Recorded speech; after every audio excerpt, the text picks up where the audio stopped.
안녕하세요. 꿈태 여행자입니다. 퇴직을 앞둔 사람이라면 누구나 고민합니다. 어떻게 살아야 할까? 돈은 충분할까? 건강은 괜찮을까? 그런데 미리 준비하지 않으면 막상 퇴직하고 나서야 후회하게 됩니다. 오늘은 퇴직 후 후회하지 않기 위해 지금부터 준비해야 할 6가지를 이야기해 보겠습니다. 첫 번째, 경제적 준비를 철저히 해야 한다. 퇴직하면 월급이 끊깁니다. 그런데 생활비는 계속 나갑니다. 식비, 공과금, 건강보험료, 병원비, 자녀 결혼비, 경조사비까지. 수입 없이 이런 지출을 감당할 수 있을까요? 퇴직 후 후회하는 가장 큰 이유가 바로 돈 때문입니다. 퇴직금을 받으면 당장 큰 돈이 생긴 것 같지만 몇 년 지나지 않아 사라집니다. 특히 생활비 계획 없이 쓰다 보면 얼마 안 가 바닥이 납니다. 통계청 자료 2024년 가계복지조사에 의하면 50대 평균 순자산은 5억 1131만 원이고 그중 금융자산은 1억 5589만 원입니다. 60대 평균 순자산은 5억 1923만 원이고 그중 금융자산은 1억 976만 원입니다. 이 돈으로 퇴직 후 몇 년을 살 수 있을까요? 만약 월 300만 원을 생활비로 쓴다면 50대 평균 금융자산으로 약 4.3년, 60대 평균 금융자산으로 약 3년을 버틸 수 있습니다. 만약 월 200만 원을 생활비로 쓴다면 50대 평균 금융자산으로 약 6.5년, 60대 평균 금융자산으로 약 4.5년을 버틸 수 있습니다. 하지만 이건 어디까지나 평균일 뿐이고 이보다 적은 사람도 많습니다. 그리고 예상치 못한 지출까지 고려하면 실제로는 더 빨리 돈이 떨어질 수도 있습니다. 퇴직 후 안정적인 생활을 원한다면 지금부터 준비해야 합니다. 국민연금과 개인연금으로 최소한의 생활비를 확보하고 투자와 저축을 통해 자산을 관리하며 지출을 통제하는 습관을 들여야 합니다. 지금부터 돈을 어떻게 관리하느냐에 따라 퇴직 후 삶이 달라질 것입니다. 두 번째, 건강을 철저히 관리해야 한다. 돈보다 더 중요한 것은 건강입니다. 퇴직 후에는 병원비 부담이 커지고 몸도 예전 같지 않습니다. 아플 때마다 병원에 가야 하지만 치료비가 부담될 수도 있습니다. 평생 병원비의 50%가 노년에 집중된다는 사실 알고 계신가요? 퇴직 후 아파서 돈을 쓰고 싶지 않다면 건강을 지키는 것이 최선입니다. 운동을 규칙적으로 하고 건강한 식습관을 유지하며 체중 관리를 철저히 해야 합니다. 특히 근력 운동을 소홀히 하면 나이가 들수록 활동하기 어려워지고 몸이 약해지면서 생활 자체가 힘들어집니다. 퇴직 후 병원 신세 지지 않으려면 지금부터 건강을 챙겨야 합니다.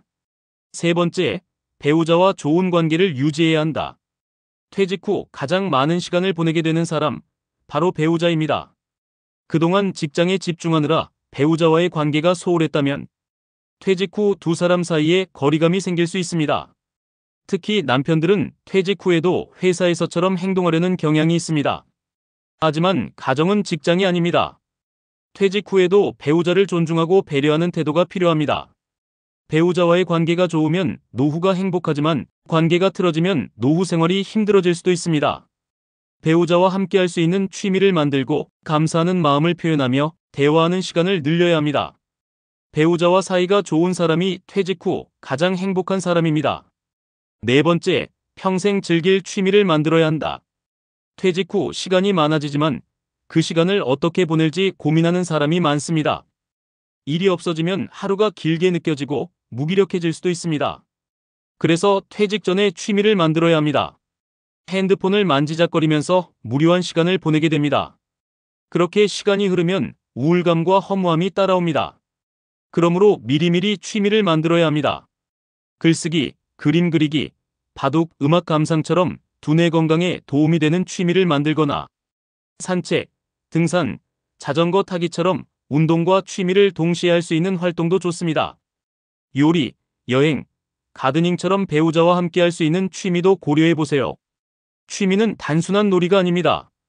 퇴직 후 삶의 의미가 됩니다. 다섯 번째, 혼자 있는 법을 배워야 한다.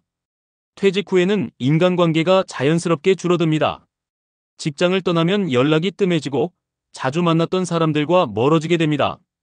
그동안 회사 사람들과의 관계가 대부분이었다면 퇴직 후 외로움을 느낄 수 있습니다. 하지만 외로움을 두려워할 필요는 없습니다. 혼자 있는 시간을 어떻게 보내느냐가 중요합니다. 혼자서도 즐길 수 있는 취미를 만들고 새로운 관계를 만들며 자신을 위한 시간을 가질 줄 알아야 합니다. 퇴직 후 혼자서도 잘 지낼 수 있는 사람이 가장 행복한 사람입니다. 6번째, 남과 비교하지 말고 자신만의 기준을 가져야 한다. 퇴직 후 많은 사람들이 남과 비교하며 후회합니다. 친구들은 좋은 집에 살고 해외여행을 다니고 풍족한 노후를 보내는 것 같은데 나는 왜 이렇게 사는 걸까? 이런 생각이 들기 시작하면 스스로 불행해집니다. 하지만 남의 인생은 남의 것이고 내 인생은 내 것입니다. 비교하기 시작하면 끝이 없습니다. 퇴직 후에는 자신만의 기준을 가지고 남과 비교하지 않고 자신에게 맞는 행복을 찾아야 합니다. 남과 비교하며 불행해지기보다는 내가 가진 것에 감사하며 살아가는 것이 퇴직 후 행복의 비결입니다. 퇴직 후 후회하고 싶지 않다면 지금부터 준비해야 합니다. 경제적 준비를 철저히 하고 건강을 지키며 배우자와 좋은 관계를 유지하고 평생 즐길 취미를 만들고 혼자 있는 법을 배우며 남과 비교하지 않는 태도를 가져야 합니다. 퇴직 후에도 행복한 인생을 살고 싶다면 지금부터 실천해야 합니다. 오늘의 내용이 도움이 되었다면 좋아요와 구독으로 응원 부탁드립니다.